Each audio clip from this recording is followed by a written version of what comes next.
all welcome. Thanks for coming tonight. The kids have worked really hard, and they will appreciate having you here as a very special audience. Secondly, you've got great kids.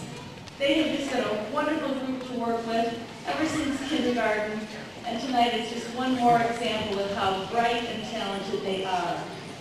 Thirdly, tonight is more than a musical. This is the result or the culmination of an integrated unit. Those of you who aren't in education and may not know what an integrated unit is, an integrated unit is a way to get more bang for the buck. As teachers, we get more and more things to teach, and although the number of subjects go up, the amount of time doesn't. So we put our heads together here at Riverwood and came up with a plan to try to teach things at the same time. And this is an example. The teachers did the American Revolution by extending it through writing, reading, social studies, science, math, music, PE, art. That way they practice all those skills and they're also learning a topic. And I have to tell you, these fifth grade teachers can do anything, and anything they do a great job on. So I know you're going to enjoy the show tonight. They have worked hard, and they're a great group of kids. It now gives me a tremendous amount of pleasure to introduce our fifth grade revolutionaries and our teachers, Ms. Brundice and Mrs. Wenger.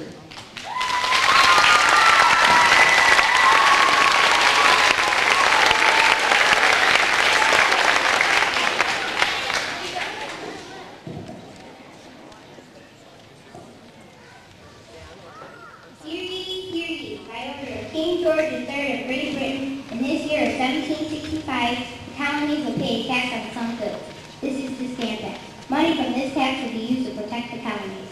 I love Britain well, and I pray we will never be separated, but it is not fair that we must pay taxes to her. I tell you, Mr. Adams, the king needs this money. What right does the king have to take our money when we're not represented in the British government? Daniel Adams is right. No tax money from the colonies. I will pay taxes only to my colony, Virginia, not to Britain. Sir, speaking against the king is treason. Treason! Treason! We are loyal to our mother country. No! No! We will pay no taxes to Britain!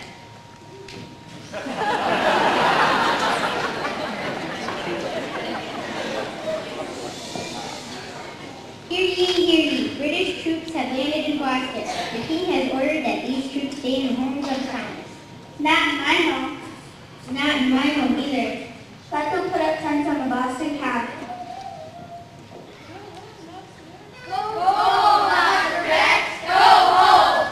I ask the world to hear our cause, and I say to you, Governor Hutchinson, remove the British troops from Boston now. And I tell you, Mr. Adams, I have no power to remove the king's troops from Boston.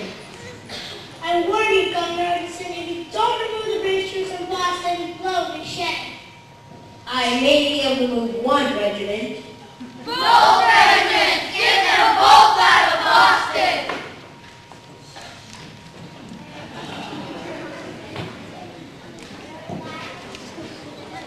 Hear ye, hear ye. By order of Governor Hutchinson, both regiments of British troops have been removed from Boston, but King George still has the tax on tea. The people of Boston will not drink any British tea until the tax is removed. I would sooner drink warm water than have British tea touch my wrist. We will never drink British tea!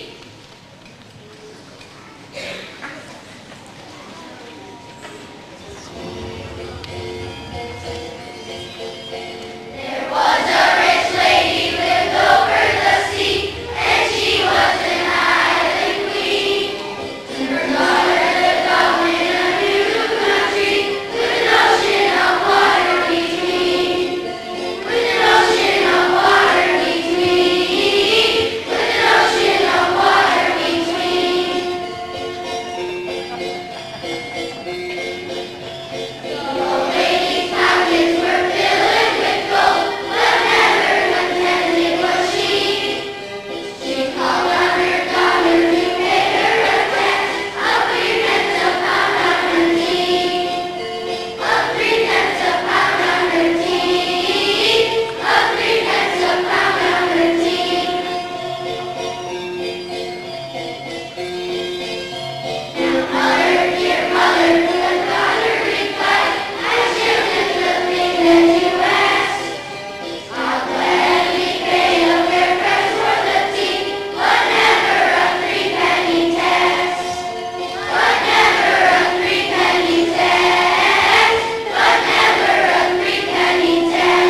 Yes, the taxes seem unfair, but we are still loyal subjects of King George. Long live the king! Sons of liberty, if we are united, we will stand, but if we are divided, we will fall. Anyone who deals with British tea is an enemy of these colonies. Agreed, agreed! King George is a tyrant. Here, here! No, this is asking for trouble. This is treason in the king's name. This town meeting is over.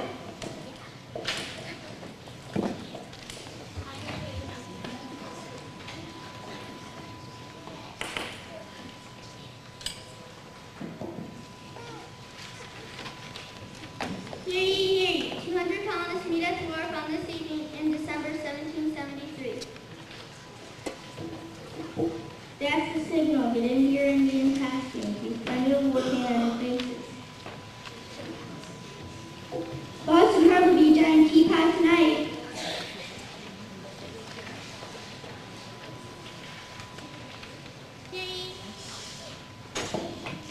Yay! 200 colonists board 3 British ships. 200 colonists on 342 chests. The British team to the Boston Harbor in 3 hours.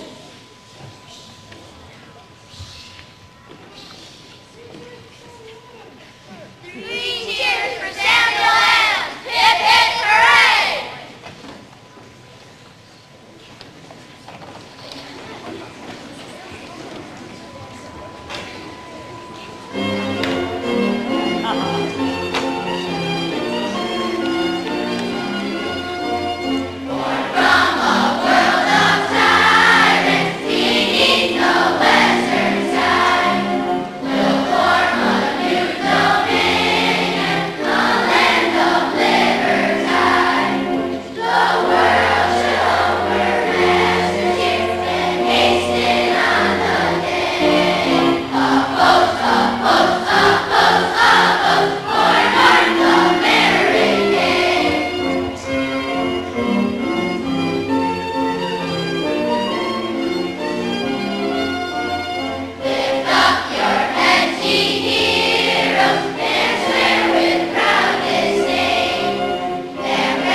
King George has ordered that no ships be allowed to enter or leave the harbor until the people of Boston pays for the tea they got.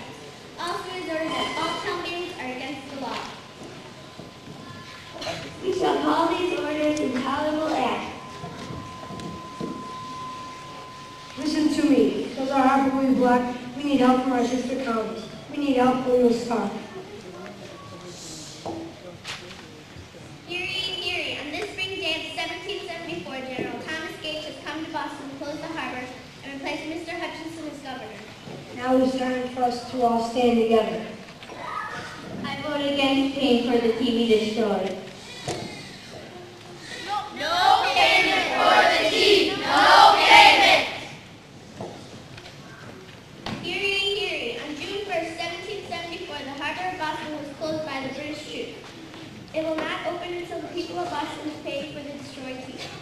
With British ships in our harbor and British troops in our city, we shall stay loyal to Britain.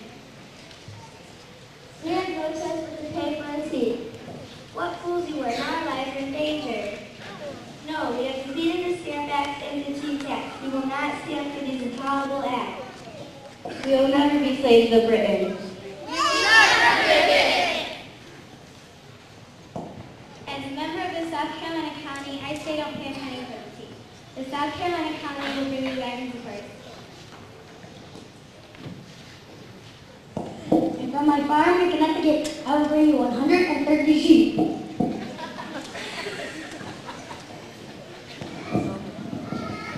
From the colony of Virginia, I will bring an army of 1,000 men to help you. I call this time in door. Lock those doors so that our plans will be secret. We must talk about our problems with Britain at a meeting for all the colonies. It will be held in Philadelphia on February 5th, 1774. We will call it the First Continental Congress. Agreed. Wait, someone's banging at the door. Let him in. Sir, what do you want? This town meeting is against law. You are all under arrest. Hearing, hearing, anger between the colonists and the British rose and grows. Governor Gage asked for more soldiers from King George. The Continental Congress demanded an end to the intolerable acts. Citizens, prepare for war.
I call this meeting of the Second Continental Congress to order.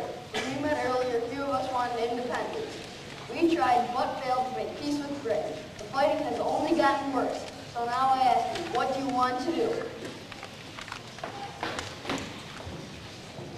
Making peace with Britain is a bad idea. It'll harm our colony. As a member of the County of New Hampshire, I'd like to remain loyal to King George, who never wanted independence. Mr. Chairman? Yes, Mr. Thomas Jefferson of Virginia. King George is our enemy. I will not give in to his demands, and I think I speak for most people in America.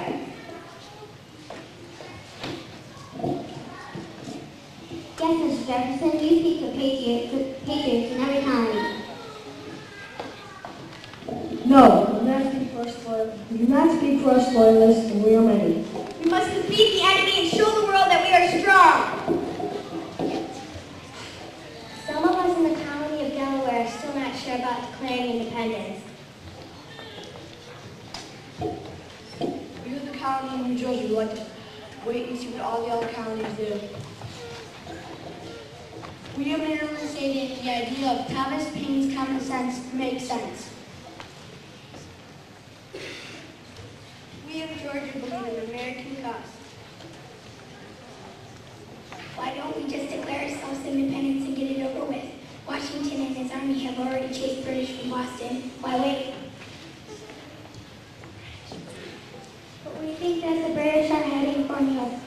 get crushed. Make peace now before it's too late. We, Carolina, to break away from Britain. We of Pennsylvania feel free from suffering from Britain. A trial vote should be taken. Should we or should we not declare America independent from Britain? Take a vote.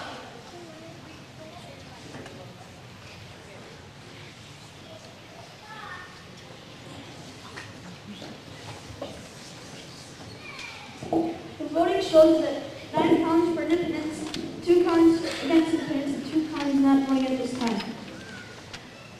Mr. Chairman, Yes, Mr. Yes, Mr. Benjamin Franklin, Pennsylvania. Beware of a slip vote. We must all hang together, or surely we will all hang separately. Hear ye, hear ye. The British are planning a two-way attack on the colonies. One army will come from the north and another will come from the south. Mr. Hancock, we should wait till tomorrow to make the final decision. You are right. This has been a very long meeting. Let us take a break until tomorrow morning.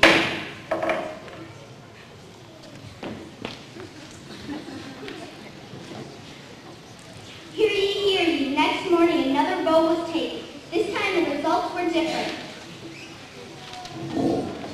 Voting is over. The results are in. 12 counties for independence, none against independence, and 1 county not voting at this time. Hooray! Gentlemen, we have just voted to declare ourselves independent from Britain. We are now one country, the United States of America. Mr. Thomas Jefferson, will you please read part of the Declaration of Independence?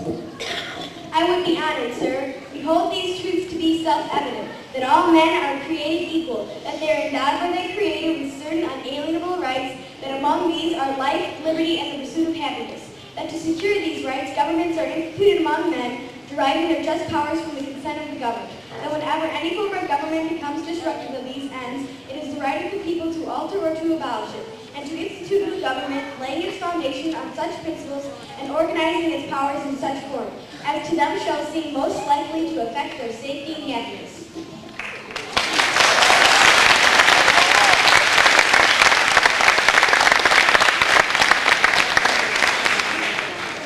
All in favor of accepting this written declaration, say aye. Aye! Anyone against? None!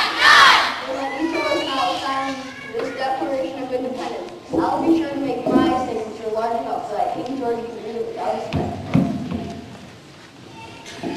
Hear ye, hear ye. On this day, July 4th, 1776, the Declaration of Independence has been signed.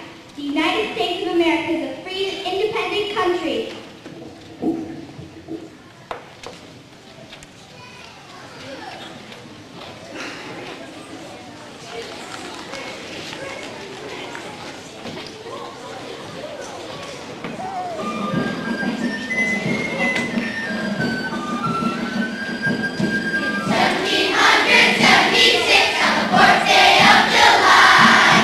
Independence we declare from the fight for liberty.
Brandywine on September 11, 1777, and Germantown on October 4, 1777.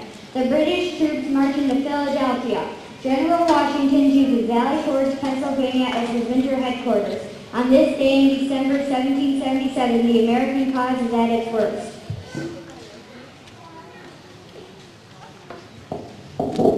Soldiers of the Continental Army, you will now only get 1/2 pound of pork or bacon, 1/2 pound of peas or beans, a little whiskey each day. If you run away, you will be given 75 lashes on the back.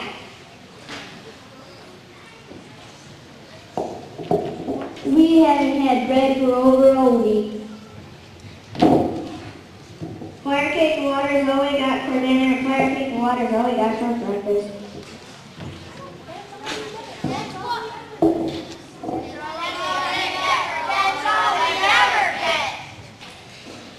All I've been eating is frozen potatoes.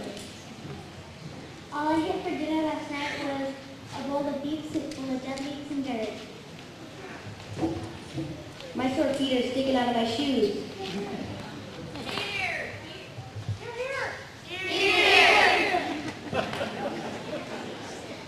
As commander of this Continental Army, I must write to the Second Continental Congress and tell them that our army needs help right away. My hands are so red and swollen I can't even hold my musket. I have an awful case of frostbite. I haven't had meat for 6 days. Dear sirs, this army cannot stay together more than another month unless all the colonies help us.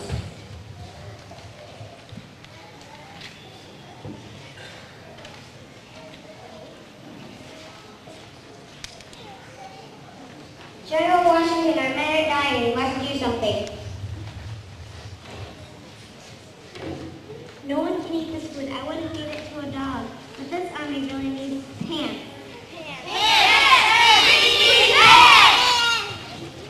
We have the right to wear warm pants. Many of my men are dying or running away. We cannot go on much longer.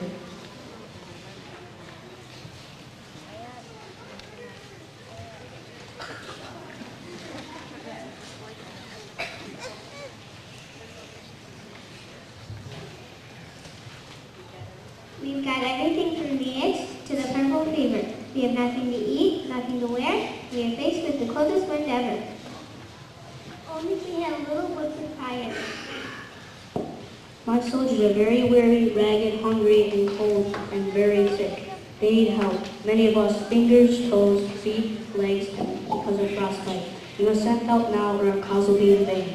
Hear ye, hear ye. Bad roads, deep snow, and floods are holding back supplies to Valley Forge, but the men still think well of General Washington.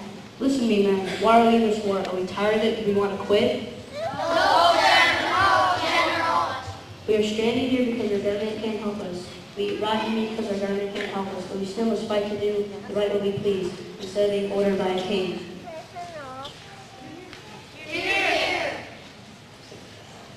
If we have lost interest, we have lost the war, and the men we have left dying on the battlefield have died for nothing.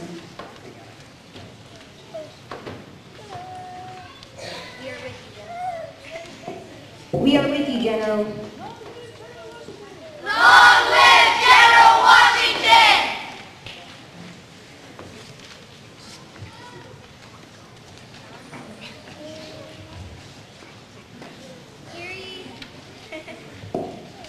Hear ye, hear ye. On this day, February 6, 1778, a treaty has been signed between France and America.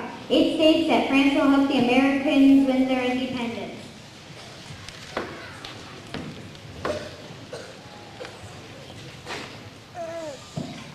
General Washington, I offer you my services.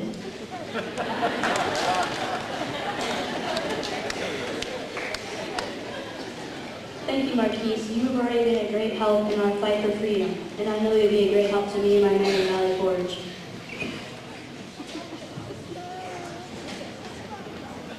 Long live the King of France.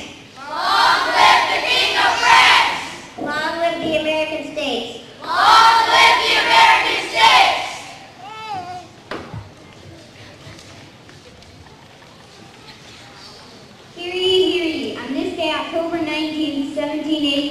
The British surrendered to General George Washington at Yorktown, Virginia.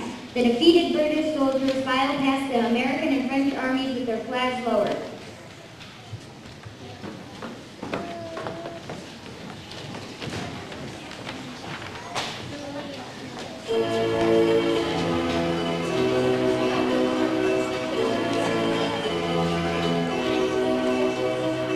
Buttercups buzz after the bee. Big boats sailed on land and we walked on the sea. Big horses rode men and the grass ate the cows. Big cats should be chased into holes by the mouse. Big kings wore their thrones and sat down on their crowns. Summer or spring and the other way round. When all the world would be upside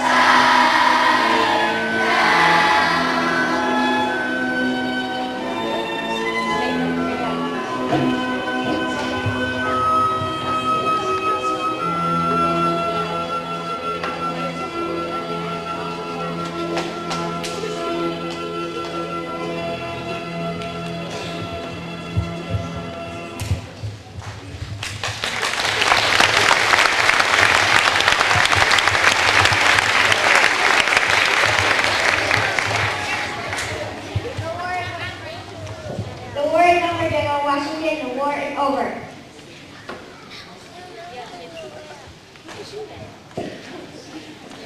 Yes, it is over. And now, with a heart full of love, I leave you. I hope for your future will be filled with happiness for you and your families. I mount my horse with many miles ahead of me. I hope to reach my home in Mount Vernon in time for Christmas. And now I bid you a fond farewell.